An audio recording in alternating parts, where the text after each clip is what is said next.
Assalamualaikum warahmatullahi wabarakatuh. Selamat pagi pemirsa, kembali Anda bersama kami dalam program Dialog Editorial Pagi. Dan pagi hari ini, pemirsa, saya sudah kehadiran narasumber.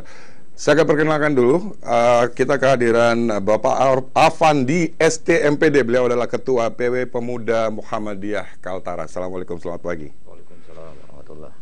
Bagaimana kabarnya? Alhamdulillah. Sehat ya? Alhamdulillah. Setelah pelantikan sepertinya semakin sehat terlihatnya begitu. Ya. Dan juga tentunya schedule kegiatan juga mulai banyak yang harus segera dilakukan begitu, dan mulai padat kayaknya di jadwal acara.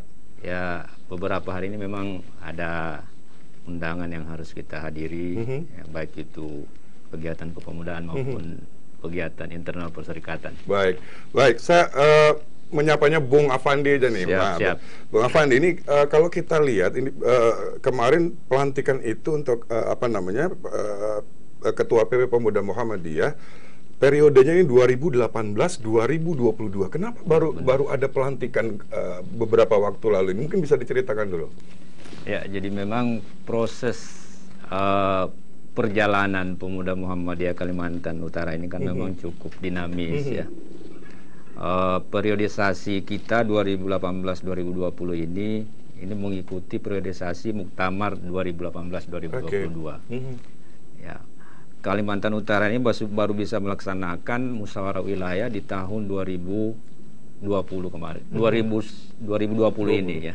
Ya, sehingga periodisasi kita menyisakan 2 tahun ke belakang ya.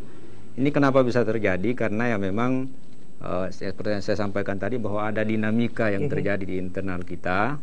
Ya, kemudian juga karena adanya musibah yang kita alami, musibah bangsa saat ini, yaitu pandemi. Kemudian ada beberapa hal yang menjadi pertimbangan DPP untuk pimpinan pusat Pemuda Muhammadiyah untuk proses pelaksanaan Muswil Pemuda Muhammadiyah Kalimantan Utara ini baru bisa dilaksanakan di awal Maret 2020 ini. Baik, artinya oke, kita ada pandemi, mungkin kemudian jadwal-jadwal banyak yang terkendala begitu. Nah, tadi yang Bung Fandi sebutkan ada dinamika di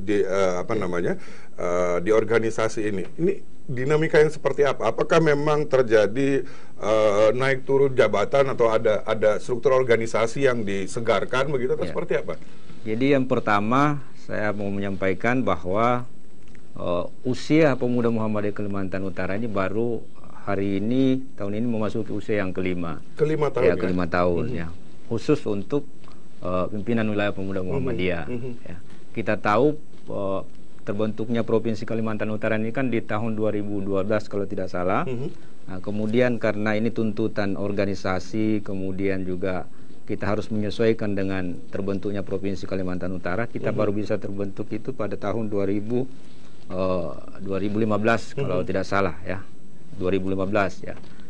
Kemudian proses berjalannya waktu ya, kita sampai dengan selesai masa kepengurusan yang pertama itu, definitif pertama, kita sering berkonsultasi ke pimpinan pusat, tetapi akhirnya baru bisa dilaksanakan ya. Dinamika yang terjadi di internal saya kira itu hal yang wajar ya, di sebuah organisasi, apalagi organisasi besar Pemuda Muhammadiyah Kalimantan Utara, di mana sumber daya kadernya ini sangat bervariasi, sumber daya kader yang melimpah di dalamnya, sehingga ini terjadi kalau bisa dikatakan ada kepentingan pemuda yang harus diakomodir secara keseluruhan. Sehingga ya itulah yang membuat salah satu ya kita harus bersabar ya, sehingga baru bisa terlaksana di 2020. Tapi ini memang diselenggarakan memang sudah waktunya, atau memang ada desakan dari Pemuda Muhammadiyah sendiri untuk ada segera dilakukan pelantikan begitu? Di samping memang ini sudah waktunya, karena kan berakhir kepengurusan kita itu berakhir di 2019 ya, 2018 di akhir atau awal 2019.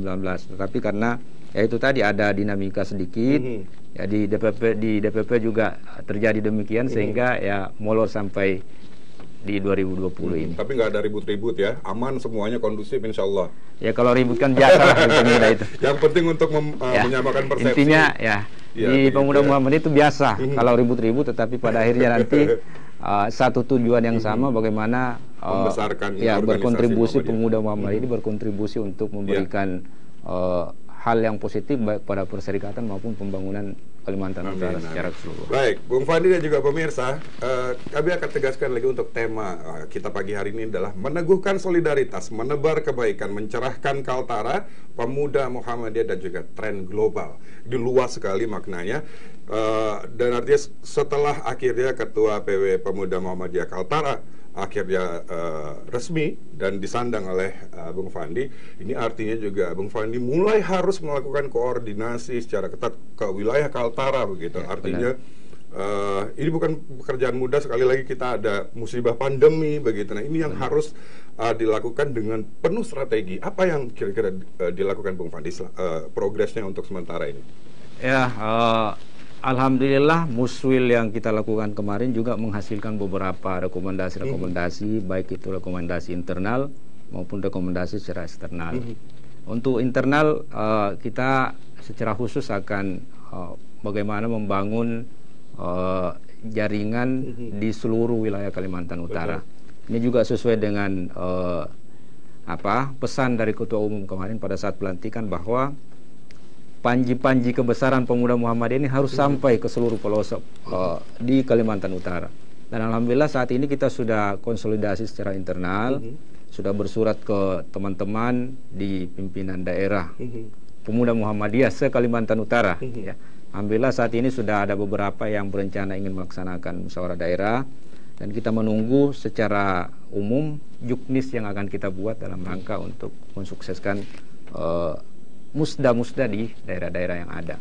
Kemudian secara eksternal, sesuai dengan yang kemarin sudah juga menjadi amanah dari muswil itu, bahwa insya Allah kita akan lebih kepada bagaimana pemberdayaan kader pemuda Muhammadiyah, ya, yang kita sebut dengan diaspora pemuda Muhammadiyah dalam rangka mengisi pos-pos pengabdian yang ada di Kalimantan Utara. Kira-kira begitu gambaran. Utamanya kan semua pihak, semua elemen masyarakat saat ini sedang berperang melawan corona. Pemuda Muhammadiyah sendiri, apa yang akan dilakukan pemuda Muhammadiyah dalam rangka untuk memerangi pandemi ini? Kita tidak bisa kesampingkan, karena bagaimanapun juga Mas dan Mbak Corona ini betul-betul menghalangi segala jalan dan kendala. Oke, katakanlah ini musibah dunia bahkan ya. Nah, ini yang harus kita lakukan mulai dari elemen masyarakat yang paling rendah sampai yang ke atas begitu. Ini pemuda Muhammadiyah sendiri, apa yang akan pemuda lakukan untuk bisa memerangi pandemi? Ya, jadi saya ingat betul Mas Rio, di pelaksanaan perhelatan muswil kita, saya ingat Mas, tanggal 1 Maret 2020, di situ juga kasus pertama ditemukan virus corona, ya. Yang kita tahu kasus pertama itu kan di Jakarta, kemudian di Bali, ya. Kemudian setelah kita melaksanakan muswil itu, pertengahan Maret, ya, tepatnya tanggal 16 Maret itu kasus pertama di Kalimantan Utara juga ditemukan. Lalu kemudian karena kita ini semangat bermuswil ini, artinya masih hangat-hangatnya, lalu kemudian kita konsolidasi secara internal. Apa yang bisa kita lakukan untuk membantu masyarakat, membantu pemerintah dalam hal penanganan, pencegahan, dan sekaligus juga bagaimana keluar dari pandemi COVID-19 ini. Teman-teman, kemudian kita secara urung rembuk, kemudian secara swadaya kita mengumpulkan kekuatan kita, mengumpulkan potensi yang ada di dalam pemuda Muhammadiyah. Kemudian kita melakukan awal-awal, saya masih ingat sekali dulu itu ada masih ramai penyemprotan disinfektan ya di tengah-tengah masyarakat, di jalan ya, juga di fasilitas publik. Ya benar. Kemudian kita juga di beberapa rumah ibadah kita lakukan, bahkan kita langsung turun ke masyarakat ya, di beberapa RT khususnya yang bisa kita jangkau, kita lakukan penyemprotan disinfektan. Kemudian pemuda Muhammadiyah tidak hanya sampai di situ. Nah, kita juga lalu kemudian bekerja sama dengan berbagai pihak. Nah, bagaimana supaya ini kan ada rentetan corona, ya, ada imbas ke bagaimana ekonomi masyarakat ini kan juga terdampak ya. Betul sekali. Nah, kemudian kita coba secara swadaya lagi ya, mengumpulkan beberapa donatur, kemudian kerjasama dengan berbagai pihak untuk bagaimana membantu masyarakat yang terkena dampak dari penyebaran virus corona ini. Jadi ada beberapa hal, ada berbagai bantuan yang kita salurkan, walaupun bentuknya ya kalau di masyarakat kemarin kan protes katanya. Katanya judulnya sembako Pak, cuma kenapa jadi tumbako sembako ya? Saya kira itu tidak jadi masalah. intinya pemuda Muhammadiyah sudah melakukan yang terbaik sesuai dengan kemampuannya, membantu masyarakat dalam rangka tadi itu penanggulangan, pencegahan, sekaligus bagaimana membantu masyarakat yang terdampak berat terhadap penyebaran virus corona ini. Ya, artinya masyarakat katakanlah gitu ya, kita sudah membantu, mengupayakan segala cara. Kalau memang hasil atau resultnya adalah terbatas seperti itu, ya ini yang bisa kita lakukan ya, hanya bisa bilang mungkin mudah-mudahan bisa bermanfaat begitu ya kan, karena memang ini pada saat kondisi pada waktu itu memang betul-betul semuanya terbatas, ruang gerak termasuk juga salah satunya, dan juga perekonomian seperti yang tadi. Artinya kita melakukan ini juga niatnya adalah untuk mengajak kepada semua pihak bahwa mari ini adalah tanggung jawab kita bersama, orang-orang yang punya kemampuan lebih. Mudah-mudahan bisa jadi trigger buat mereka. Ya benar, bisa, ini gitu supaya bisa jadi dicontoh orang yang punya kemampuan yang lebih untuk lebih perhatian kepada masyarakat yang terdampak. Karena sekali lagi ini bukan hanya tanggung jawabnya pemerintah, pemuda Muhammadiyah, tapi seluruh elemen masyarakat yang memiliki kemampuan untuk itu gitu. Tapi mudah-mudahan kita sekarang mulai sedikit tenang. Memang kita belum terbebas 100% begitu, tapi paling tidak mulai sedikit tenang. Tapi kalau kita berkaca pada kejadian beberapa waktu lalu, PSBB sempat 3 kali kalau tidak salah kita laksanakan di Kota Tarakan. Kemudian ternyata ada lonjakan pada saat itu, dan kita tidak pernah menduga ini sama sekali.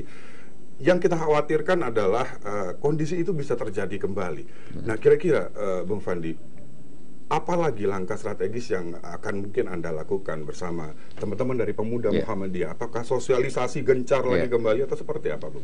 Ya, jadi memang sejak awal komitmen kita adalah bagaimana membantu pemerintah. Ya, di samping tadi yang saya sudah sampaikan bahwa ada beberapa bantuan, kemudian upaya pencegahan, kita juga secara intens terus melakukan edukasi, memberikan pengertian kepada masyarakat bahwa virus ini masih banyak, masih ada di tengah-tengah kita, dan menjadi ancaman terbesar buat kehidupan kita secara berbangsa dan bermasyarakat, kira-kira begitu. Sehingga kita terus melakukan upaya-upaya edukasi lah seperti itu ya, untuk terus mengajak masyarakat untuk melaksanakan protokol kesehatan secara ketat, kemudian mengajak ke masyarakat untuk bagaimana melaksanakan tadi social distancing, kemudian physical distancing dan lain sebagainya, tetap memakai masker dan lain sebagainya. Itu kita lakukan. Bahkan di Muhammadiyah sendiri ini kan ada satgas khusus ya, kalau saya sampaikan satgas khusus yang COVID yang kita namakan dengan MCCC. Itu secara khusus bagaimana membantu pemerintah dalam menangani penyebaran virus COVID-19, dan pemuda Muhammadiyah ada di sana. Jadi bagian dari MCCC tadi itu. Bahwa kemudian kita belum maksimal melakukan, yaitu menjadi catatan bagi kami, dan insya Allah kita tetap akan berusaha semaksimal mungkin ya, bagaimana satgas ini bisa berfungsi secara maksimal, memberikan edukasi yang terus-menerus ke masyarakat, karena kita tahu bahwa virus ini ya tentu tidak mudah untuk kita lawan, dan menurut beberapa penelitian kan ini akan masih ada dalam waktu yang kurang lebih masih agak lama lah kira-kira begitu. Kita tidak bisa menentukan kapan berakhir ya begitu. Baik, kalau tadi Bu Fandi sempat menyebutkan bahwa ada evaluasi khusus tentang program-program apa yang akan dilakukan begitu, baik Muhammadiyah maupun juga pemuda Muhammadiyah. Terkait dengan pelantikan Anda, Bung Fandi, akhirnya menjadi seorang ketua PW Pemuda Muhammadiyah, apa yang kira-kira Anda akan evaluasi dari kepemimpinan sebelumnya begitu, kegiatan-kegiatannya termasuk di dalamnya, untuk akhirnya ke depan ini akan lebih baik lagi kira-kira begitu? Di pidato pertama saya kemarin ketika selesai dilantik oleh Ketua Umum, saya menyampaikan beberapa poin penting salah satunya adalah bagaimana pemberdayaan potensi kader yang ada di dalam tubuh pemuda Muhammadiyah. Ya, kemudian tadi itu dalam waktu dekat ini kan kita menghadapi namanya pemilu kada ya. 9 Desember kita akan menentukan pilihan ya, dan pemuda Muhammadiyah saya kira tidak boleh berdiam diri. Pemuda Muhammadiyah harus ambil bagian dalam perhelatan pilgub ini ya, dalam arti bahwa secara tegak lurus ya, secara organisasi Pemuda Muhammadiyah ini tidak terlibat ke dalam, tidak melibatkan diri secara kelembagaan kepada calon-calon tertentu maupun partai politik. Tetapi secara individu kan kita tidak bisa. Ya. Di Pemuda Muhammadiyah juga kan sangat heterogen. Ya. Ada di partai A, partai B dan lain sebagainya, sehingga itu menjadi sebuah kekayaan di tubuh Pemuda Muhammadiyah. Ya. Sehingga ke depan, insya Allah secara eksternal kita akan lebih kepada bagaimana pemberdayaan kader Pemuda Muhammadiyah. Ya, karena juga kita di Muhammadiyah, khususnya di Pemuda Muhammadiyah itu mengenal namanya Tri Kader Muhammadiyah. Tri Kader Muhammadiyah. Ya. Apa aja itu, Pak Fandi? Yang pertama, kalau di Muhammadiyah itu kita menyebut dengan kader perserikatan. Ya. Kader perserikatan ini adalah kader yang siap ditempatkan dan mengabdi di amal-amal usaha Muhammadiyah. Ya. Kemudian ada kader umat. Kader umat ini dia lebih luas lagi. Ya. Artinya pengabdiannya ke umat. Dia biasanya menjadi ustadz, menjadi penceramah dan lain sebagainya. Kemudian kader yang ketiga adalah kader bangsa. Inilah yang kita akan coba ramu dengan kekuatan atau apa yang ada di dalam Pemuda Muhammadiyah saat ini. Kebanyakan yang sekarang kita ini adalah kader-kader bangsa, ya. Baik. Ini lebih luas lagi skopnya, ya. Artinya dalam tanda kutip melayani umat, artinya juga memberikan porsi yang besar untuk umat, begitu. Apapun yang dilakukan. Nah, termasuk juga tadi pilihan politik. Ini juga yang terjadi kekayaan yang tadi disebutkan di Pemuda Muhammadiyah. Nah, ini kan sebenarnya gak gampang, Bu Fandi. Artinya mungkin perpecahan insya Allah bisa kita hindari, tapi yang namanya mengkotak-kotakan gitu, ini pasti akan terjadi, tidak bisa kita nafikan itu. Nah, bagaimana Anda untuk bisa menyatukan kembali yang Pemuda Muhammadiyah harus solid? Artinya ini sudah bukan lagi partai ini atau pilihan ini, tapi bangsa dan masyarakat. Jadi benar, ya, saya sudah sampaikan tadi bahwa di Pemuda ini kan ada di mana-mana, ya. Tetapi ketika berbicara atas nama lembaga, saya yakin teman-teman semua sudah insya Allah sami'na wa ta'na, ya. Artinya boleh saja dinamika itu terjadi secara internal, ya. Kita juga, saya sudah secara pribadi juga merasakan bagaimana beberapa hari ini terjadi gesekan, ya. Tapi itu saya kira hal yang biasa dan normal dalam sebuah organisasi, apalagi ini adalah organisasi yang diisi oleh teman-teman yang saya anggap luar biasa. Saya anggap mereka punya kemampuan dalam hal bagaimana memanage politik, ya. Kemudian juga bagaimana saya meyakini bahwa ketika mereka sudah mengatasnamakan Pemuda Muhammadiyah, insya Allah kita solid. Ya. Mudah-mudahan memang tidak terjadi yang lain-lain, ya. Arti kita tetap menjaga soliditas berbangsa dan bernegara, bermasyarakat tentunya juga. Dan seperti yang tadi Bung Fandi sebutkan bahwa berbeda pilihan biasa saja gitu. Yang penting kita tetap bersatu untuk sesuatu yang lebih maju lah ke depannya, begitu. Baik, kita masih mungkin bicara tentang akan adanya Pilkada 2020 ini. Bung Fandi, dua ormas besar di Indonesia, NU dan juga Muhammadiyah, sempat memberikan statement bahwa mereka meminta untuk Pilkada diundur. Nah, ini saya pengen tahu dulu sikap dari Pemuda Muhammadiyah terkait dengan hal ini. Sementara tadi Pemuda Muhammadiyah melalui Bung Fandi bilang bahwa kami siap untuk melakukan apapun untuk bisa menyukseskan Pilkada ini. Terkait dengan statement untuk memundurkan Pilkada ini seperti apa? Jadi ya memang kita sudah ada kabar, kita juga dapat tembusan dari pimpinan pusat Muhammadiyah yang meminta kepada pemerintah untuk menunda pelaksanaan pemilu kada serentak. Ya. Tentu dengan pertimbangan yang matang. Ya. Dua organisasi besar ini kan kita tahu kiprahnya secara nasional. Ya. Mereka tentu tidak mengeluarkan sesuatu tanpa pertimbangan yang matang. Dan itu saya kira sebagai organisasi otonom di bawah Muhammadiyah, saya kira hal itu kita dukung dan menjadi bagian, menjadi catatan penting buat pemerintah untuk bagaimana mempertimbangkan. Tapi tentu juga kita hargai pemerintah yang sudah, saya kira pemerintah sebagai eksekutornya mempunyai pertimbangan secara matang juga, sehingga kita sebagai masyarakat ya bagaimana baiknya ya kita kalau memang pilkada ini dianggap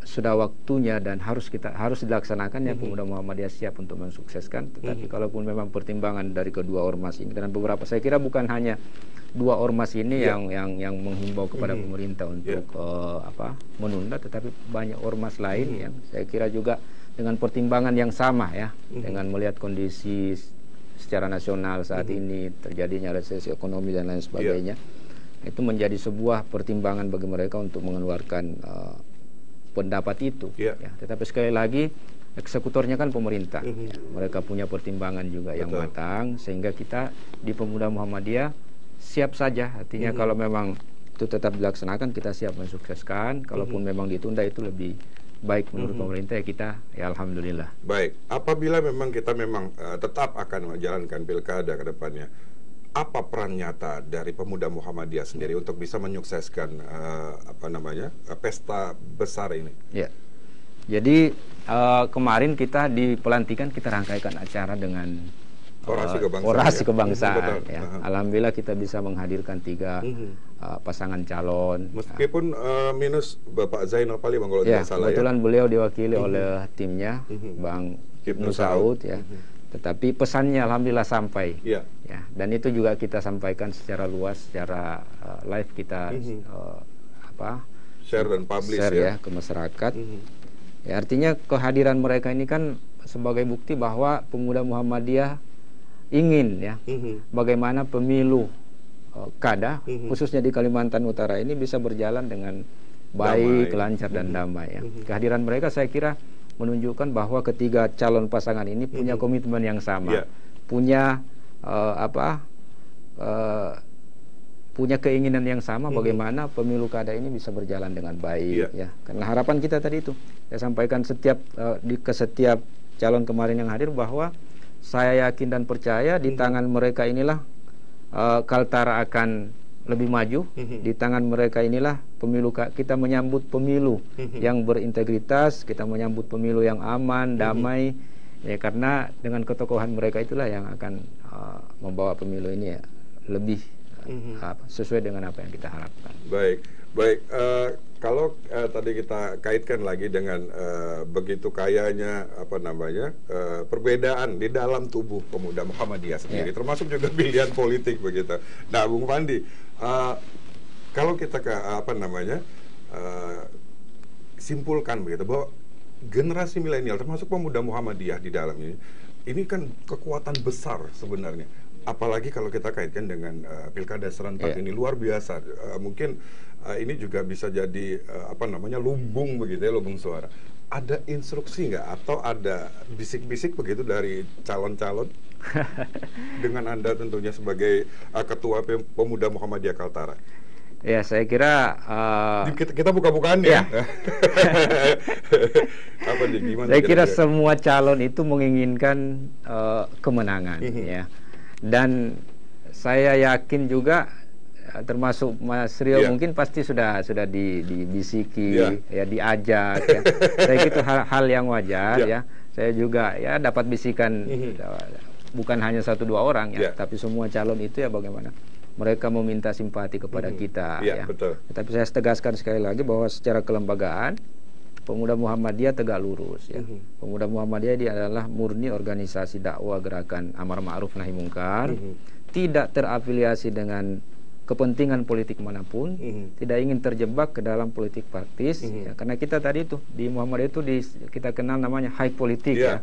Kita politiknya tingkat tinggi ya, sehingga kita tidak mau terlibat dalam kepentingan sesaat, tapi bagaimana Pemuda Muhammadiyah ini kita dudukkan dia pada porsinya sebagai organisasi dakwah ya, menjaga kedekatan dengan semua pemangku kepentingan termasuk ketiga calon ini. Jadi kita jaga kedekatan, kita insya Allah akomodir semua dan contohnya kemarin kita undang semua ya, tanpa membeda-bedakan ya.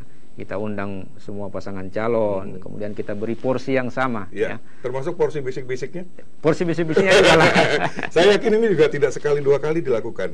Benar begitu? Ya benar. Nah ini tentunya juga apa namanya, Anda mesti merespon juga secara apa namanya bijak, elegan begitu. Ya. Artinya kalaupun terjadi penolakan secara halus, ini juga diupayakan supaya tidak terjadi sedikit apa namanya misunderstanding. Begitu. Bagaimana sih sebenarnya respon pada saat itu? Ya saya kira juga kan ya posisi kita, saya selalu menempatkan posisi saya ketika misalnya di Pemuda Muhammadiyah. Ya. Dan sebagai misalnya saya di partai mana misalnya kan begitu, atau saya sebagai apa pada saat itu ya. Jadi ya saya hanya menyampaikan ya kalau itu secara pribadi silakan ya. Saya toh juga kan punya hak pilih, teman-teman pengurus yang lain juga punya hak pilih. Silakan dekat dengan siapapun ya. Tapi sebagai ketua untuk menginstruksikan itu jadi wewenang Anda sebenarnya ya kan. Di Pemuda Muhammadiyah itu kita kenal namanya kolektif kolegial ya. Kemudian juga kita bebaskan anggota kita untuk bagaimana menentukan pilihannya masing-masing. Ya. Baik. Sehingga kita tidak pernah menginstruksikan bahwa harus pilih ini, harus pilih itu, tetapi bagaimana kita melihat kepentingan ini yang jauh lebih besar ya. Siapa yang mampu kira-kira yang kita anggap menurut pandangan kita masing-masing, yang kita anggap layak untuk diberikan amanah, ya silahkan. Ya. Tetapi sekali lagi secara kelembagaan tidak boleh Pemuda Muhammadiyah itu dibawa-bawa. Ya. Kalau ada oknum yang mengatasnamakan Pemuda Muhammadiyah, ada orang yang mengatasnamakan saya ini Pemuda Muhammadiyah, kemudian atau perwakilan dari ketua Pemuda Muhammadiyah, atau perwakilan dari Pemuda, saya kira itu keliru ya, dan perlu diluruskan. Ya. Ya, kalau memang kepentingannya untuk Pemuda Muhammadiyah, saya kira wajar. Tetapi ketika itu menjadi kepentingan satu kelompok, kemudian menyerang kelompok lain, itu yang saya kira perlu diluruskan, dan saya kira oknum tersebut ya perlu untuk introspeksi diri kembali ke sebagaimana arahan Ketua Pimpinan Wilayah Muhammadiyah bahwa mari kita kembali ke hito perjuangan Pemuda Muhammadiyah sebagai organisasi dakwah, organisasi yang organisasi gerakan moral dalam rangka ya tadi itu amar ma'ruf nahi munkar. Amar ma'ruf nahi munkar. Baik, Bu Fandi, kalau kita tadi Bung Fandi sempat bilang bahwa edukasi tetap dilakukan oleh Pemuda Muhammadiyah begitu sebagai elemen masyarakat begitu yang juga memberikan edukasi kepada seluruh lapisan masyarakat khususnya di Kaltara dan Tarakan begitu. Nah, ada apa ya? Kita tidak bisa nafikan juga kemajuan teknologi termasuk dalamnya media sosial berperan sangat penting dan juga sangat besar begitu, mengambil posisi yang sangat besar terkait juga dengan pesta demokrasi 2029 Desember mendatang. Ini sudah tidak bisa kita bendung lagi. Hoax banyak sekali tersebar begitu. Nah, ini juga harus menjadi apa namanya tanggung jawab besar bagi pemuda milenial, pemuda Muhammadiyah juga harus ambil bagian di dalamnya. Apa yang harus dilakukan Pemuda Muhammadiyah menurut Anda, Bung Fandi, terkait dengan berita hoax yang banyak bertebaran? Jadi di Pemuda Muhammadiyah ini juga saya sudah sampaikan tadi sangat heterogen ya, baik dari sisi usia ya. Dan kita dari usia yang 20, 25 sampai 40 ini ada di Pemuda Muhammadiyah. Kemudian dari sisi pendidikan juga banyak ya. Mulai dari ada teman-teman yang pendidikannya tinggi, ada yang lebih tinggi kan kira-kira begitu. Dan sisi pemikiran juga tentu akan berbeda. Ya. Saya sampaikan kemarin di pelantikan, pasca pelantikan ya, karena kebetulan kita juga rangkaikan dengan rapat kerja kemarin ya. Sesuai dengan arahan dari Ketum Pimpinan Pusat Muhammadiyah bahwa kita sebagai kader perserikatan ini harus menjadi tameng atau perisai terdepan dalam rangka menangkal isu-isu yang saya kira tidak benar ya, yang kita sebut dengan hoax ya. Pemuda Muhammadiyah saya kira dalam hal ini selalu diinstruksikan bahwa tidak mengenal namanya politik caci maki ya. Pemuda Muhammadiyah harus menjadi garda terdepan mensukseskan pemilu yang bermartabat, pemilu yang damai ya. Itu yang disampaikan oleh Ketum kemarin ya. Sehingga langkah-langkah yang kita lakukan ya, tentu kita terus menghimbau kepada para pengurus juga ke seluruh baik itu Angkatan Muda Muhammadiyah maupun pemuda secara umum bahwa isu hoak ini adalah sesuatu yang harus kita lawan. Ya. Hoak ini adalah musuh kita bersama karena ya kita tahu sendiri efeknya ini luar biasa ya. Betul. Ya, ada isu yang tidak benar kemudian dihembuskan, akhirnya dia kemana kesana kemari. Isu itu akhirnya membuat kegaduhan. Ini penting dan menjadi perhatian kita juga ya, dalam rangka menciptakan kedamaian ya, kira-kira begitulah. Apalagi mendekat menjelang pemilu kada ini ya, semakin saya kira semakin kita rasakan ya, hawa-hawanya itu kita semakin dekat, kita semakin kok ada caci maki semakin jadi ya, kemudian isu-isu yang tidak benar juga, kampanye negatif bahkan kampanye hitam sudah ini sudah mulai kita bertebaran, sehingga itu menjadi catatan kita ya. Kita menghimbau kepada seluruh pemuda ya, khususnya pemuda Muhammadiyah apalagi di dalam Angkatan Muda Muhammadiyah untuk menjadi tameng ya, untuk menjadi garda terdepan dalam rangka menghilangkan atau melawan isu-isu hoak itu. Baik, saya mungkin akan tanyakan langkah realnya begitu. Artinya ini yang perlu kita garis bawahi adalah isu-isu SARA. Ini yang sangat banyak bertebaran di jelang 9 Desember ini, perayaan Pilkada serentak ini. Dari pemuda Muhammadiyah, apakah juga melakukan mungkin mengcounter ya, artinya berita-berita hoax ini tadi, khusus dari pemuda Muhammadiyah sendiri, dan memberikan edukasi yang akhirnya bisa mencerdaskan dalam tanda kutip begitu mindset politik untuk masyarakat. Ya, secara kelembagaan sih memang kita belum melakukan upaya-upaya itu, tetapi secara individu, secara pribadi kader-kader Muhammadiyah, ya saya kira di Muhammadiyah ini saya mengenal hampir secara keseluruhan kader-kader pemuda Muhammadiyah. Ya, mereka adalah orang-orang yang terpelajar ya. Ya, kalau dalam bahasa Muhammadiyah itu kan mereka adalah orang-orang yang berkemajuan ya. Ya, sehingga saya meyakini mereka tidak akan melakukan apa yang kita sebut dengan penyebaran isu hoak, SARA ya. Tetapi justru kita arahkan untuk menjadi saya katakan tadi sebagai perisai, tameng ya, memberikan edukasi ke masyarakat ya, karena banyak sekali nih di masyarakat kita, khususnya anak-anak muda yang baru berkembang, baru mengenal media sosial ya kan, membaca kemudian tidak ada istilahnya 3M itu ya, membaca, meneliti, kemudian menyebarkan ya, kira-kira begitu. Itu yang penting ya. Kebetulan juga kita di Muhammadiyah itu kan proses kaderisasi itu terus berjalan ya. Kita punya sekolah SMP dari SD sampai SMA, bahkan perguruan tinggi yang kita lagi rintis sekarang ini, itu menjadi ladang kita untuk mengkader ya, khususnya di Angkatan Muda Muhammadiyah ya. Di Angkatan Muhammadiyah itu kan ada Ikatan Pelajar Muhammadiyah. Di situ kita ikut terlibat ya, pemuda Muhammadiyah terlibat di sana untuk memberikan penguatan ya, baik penguatan secara ideologi Muhammadiyah maupun penguatan untuk bagaimana agar bisa paling tidak isu-isu yang kita sebut tadi itu SARA, penyebaran berita bohong itu bisa kita minimalkan. Itulah yang dilakukan sementara ini ya. Jadi secara kelembagaan ya, kita belum memang, karena ini kita baru dilantik. Insya Allah kita akan dalam waktu dekat akan program kerja kemarin memang sudah disinggung soal bagaimana peran kita dalam rangka menciptakan tadi itu, menciptakan politik yang damai, menciptakan politik yang kondusif, sehat dan lain sebagainya ya. Tetapi kita masih bagaimana meramu bagaimana yang terbaik lah, kira-kira begitu. Tapi secara individu kita sudah melakukan untuk menangkal isu-isu. Baik, Bung Fandi, kita kalau kita melihat wilayah Kaltara ini, artinya nggak mungkin nggak seperti di kota-kota besar begitu ya, untuk bisa merangkul para pemuda khususnya dari Muhammadiyah begitu. Ini tentunya juga bukan pekerjaan mudah, dan memang media sosial menjadi salah satu media yang paling efektif begitu untuk bisa menjangkau teman-teman Muhammadiyah lainnya di pemudanya begitu.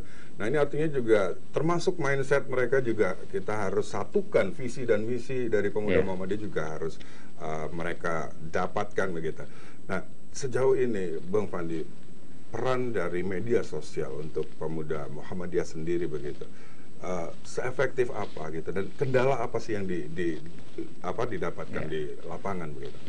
Ya, jadi dalam Islam itu kan kita mengenal metode dakwah.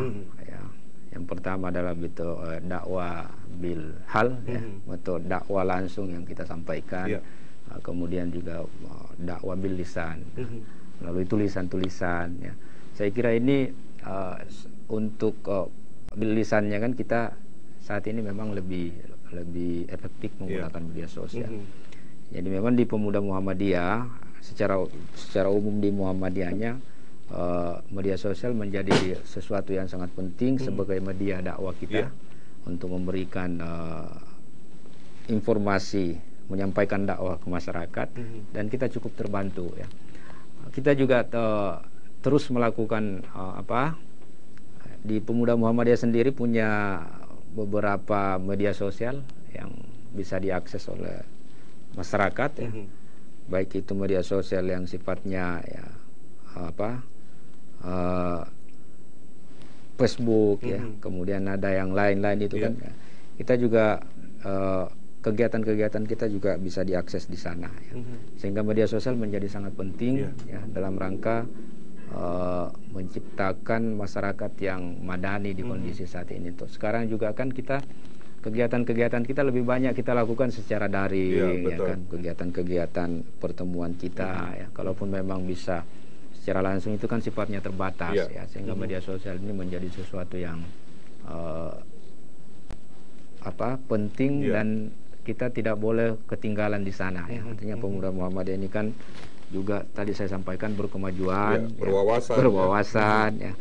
Sehingga tidak boleh ketinggalan dengan tadi itu ya, karena metode dakwahnya tadi bilisan yang lebih lebih efektif untuk saat sekarang ini. Tapi tentunya juga akan ada perbedaan yang cukup signifikan kalau kita tatap muka begitu ya. Dakwah tatap muka dengan secara daring itu tentunya juga ada ada sesuatu yang berbeda dan juga muatannya mungkin tidak bisa 100% kita dapatkan seperti halnya pada saat bertatap muka. Nah ini tentunya juga bisa jadi kendala begitu. Nah ini bukan hanya untuk pemuda Muhammadiyah dengan aplikasi-aplikasi atau media sosial yang dimanfaatkan, tapi juga masyarakat secara umum juga melakukan hal yang sama dan merasakan hal yang sama. Itu ada perubahan begitu. Nah terkait dengan kegiatan-kegiatan yang saat ini banyak kita lakukan secara daring, termasuk anak-anak sekolah dari Muhammadiyah sendiri, pemuda-pemuda Muhammadiyah untuk kader-kader bangsa yang masih sekolah ini, apa yang dilakukan oleh Muhammadiyah kira-kira untuk paling tidak membuat bahwa belajar dari jauh ini juga tetap efektif dan tetap akan melahirkan generasi bangsa yang berwawasan dan juga tidak kalah dengan negara-negara lain. Saya tadi di awal saya sampaikan bahwa di Muhammadiyah ini kan punya banyak instrumen dakwahnya. Kita punya sekolah mulai dari TK sampai dengan perguruan tinggi. Kemudian kebetulan saya ini juga kesehariannya sebagai pendidik ya, baik di sekolah Muhammadiyah, kemudian di sekolah tinggi Al-Ansar Tanjung Selor juga. Ya.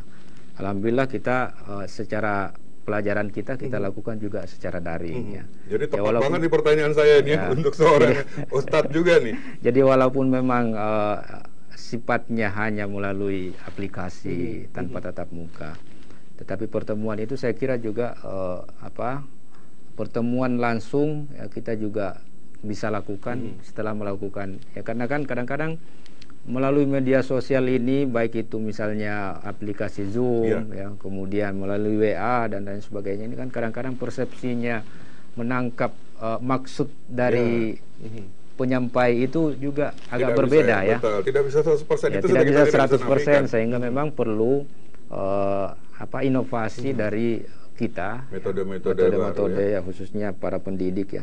Itu yang kita lakukan di sekolah-sekolah Muhammadiyah, bahwa ya memang kalau sekali-sekali kalau memungkinkan ya dilakukan pertemuan secara tatap tatap muka ya. Karena itu penting untuk penguatan. Mendidik ini kan bukan sekedar karena tadi menyinggung sekolah ya, maka mendidik ini kan bukan sekedar menyampaikan materi lalu selesai ya. Mendidik ini kan harus benar-benar jadi mendidik sama mengajar itu kan berbeda ya. Kalau mengajar kan kita kasih materi selesai kita tinggalkan. Tetapi mendidik ini kan tanggung jawabnya ya kalau orang bilang dunia akhirat lah kira-kira begitu ya.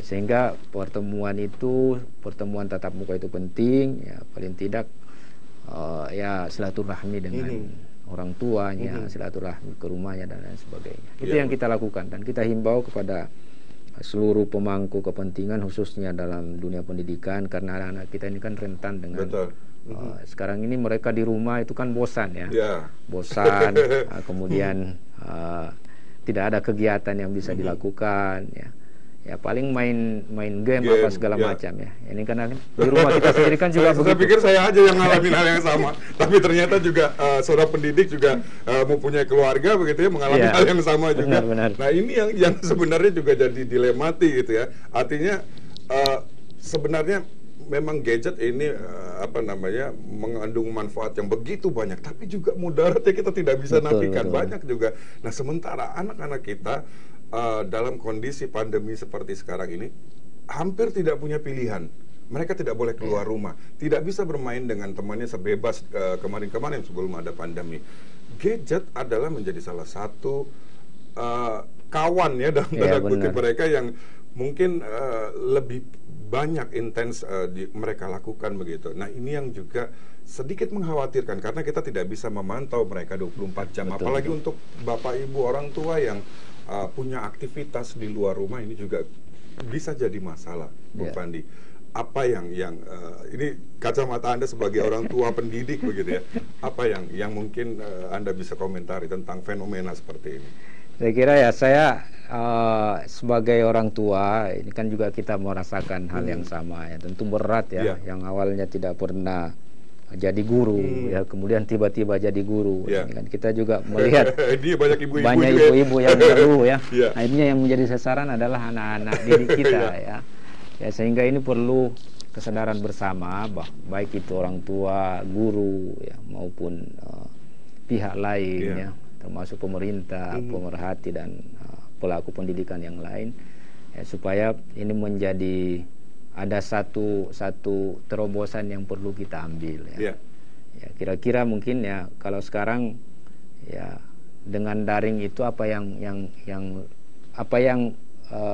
lebih bisa kita lakukan ya untuk menekan bagaimana anak-anak itu tidak ketergantungan dengan misalnya HP segala macam itu kan ya, sehingga itu menjadi sesuatu yang bisa termanfaatkan dengan baik ya, orang tua juga merasa nyaman. Saya kira sekarang ada program yang dari Kementerian Pendidikan namanya kalau tidak salah ruang belajar ya, kalau tidak salah di aplikasi itu, dan itu kita lakukan juga, tetapi memang anak-anak perlu kontrol yang lebih lah dari nanti diintip gitu, masih belajar gitu ya, kadang-kadang lebih banyak nge-game ya. Nah kadang-kadang karena saya kan guru ini, jadi saya kadang-kadang mengirimkan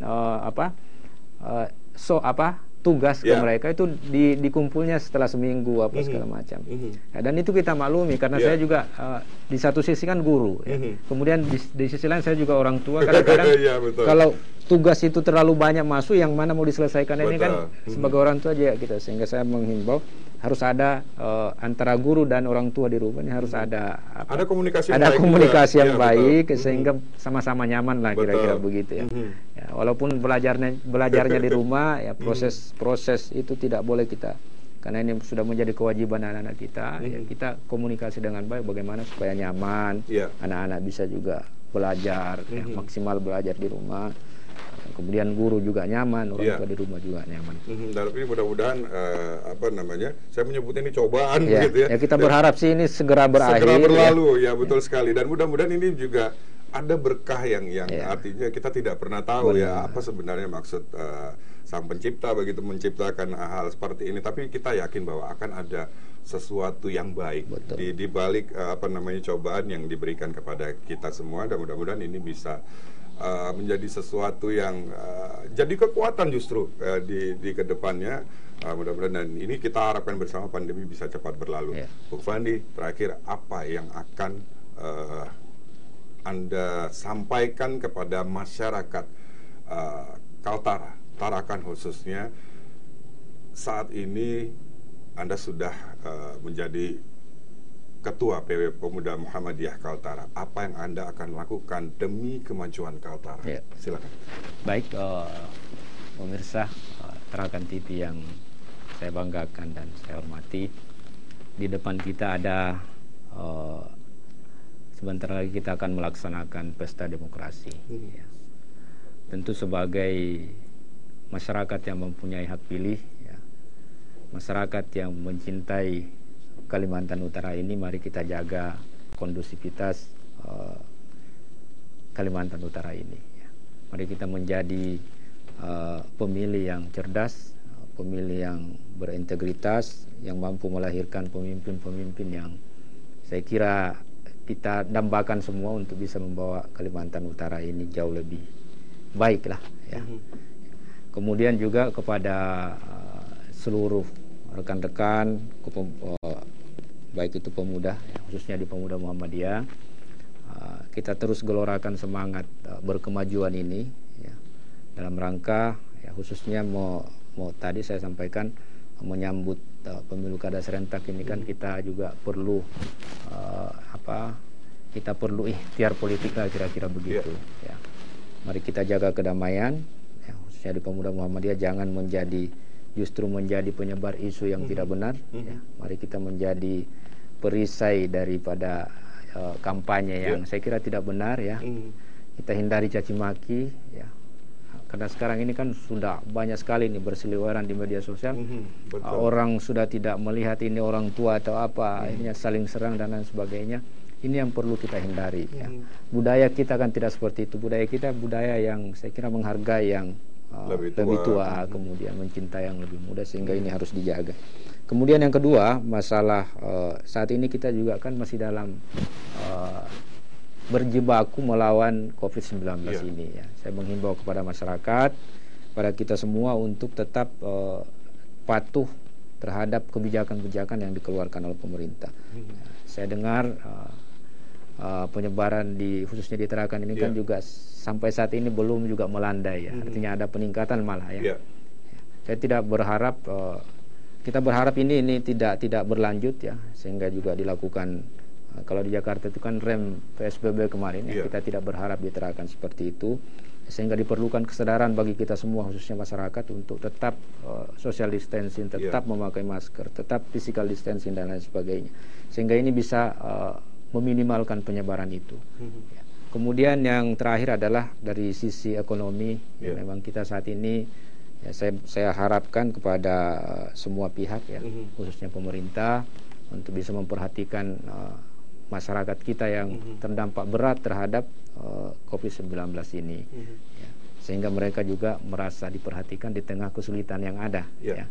Karena kita yakin dan percaya bahwa adanya COVID ini tentu menyusahkan, bahkan bisa, ya, kalau saya katakan bisa menurunkan, bahkan menghilangkan mata pencaharian mereka, sehingga itu betul-betul menjadi perhatian pemerintah, perhatian kita semua untuk diberikan perhatian lah, kira-kira begitu. Baik, Bu Fandi, selamat sekali lagi. Siap. Dan mudah-mudahan apa yang sudah Anda sampaikan, termasuk juga program-program yang kemarin-kemarin sempat terkendala, bisa dilakukan sedikit demi sedikit. Meskipun ini kendala kita bahwa pandemi COVID ini betul-betul merajalela, tapi paling tidak teman-teman dari Pemuda Muhammadiyah siap untuk bisa membantu tidak hanya pemerintah daerah, tapi juga secara umum juga Provinsi Kaltara, begitu, untuk bisa memajukan semua pemuda-pemudi, tidak hanya dari Muhammadiyah tapi juga seluruh kekuatan pemuda di Kaltara ini. Terima kasih sekali lagi. Selamat bekerja, bertugas. Mudah-mudahan nanti kita akan dengar nanti suatu saat pemirsa Bung Fandi berhasil begitu ya. Siap, amin, dengan amin. kekuatan pemudanya begitu untuk memajukan Kaltara. Terima kasih sekali lagi. Sama-sama. Baik, pemirsa, demikian tadi akhir perbincangan saya bersama Bung Fandi tentunya, dan kita harus pamit undur diri. Kami akan hadir lagi esok tentunya dengan tema yang berbeda. Saya Rio Bayu beserta seluruh kru dan kerabat kerja yang bertugas mengucapkan terima kasih atas perhatian dan kebersamaan Anda. Assalamualaikum warahmatullahi wabarakatuh. Selamat pagi, sampai jumpa.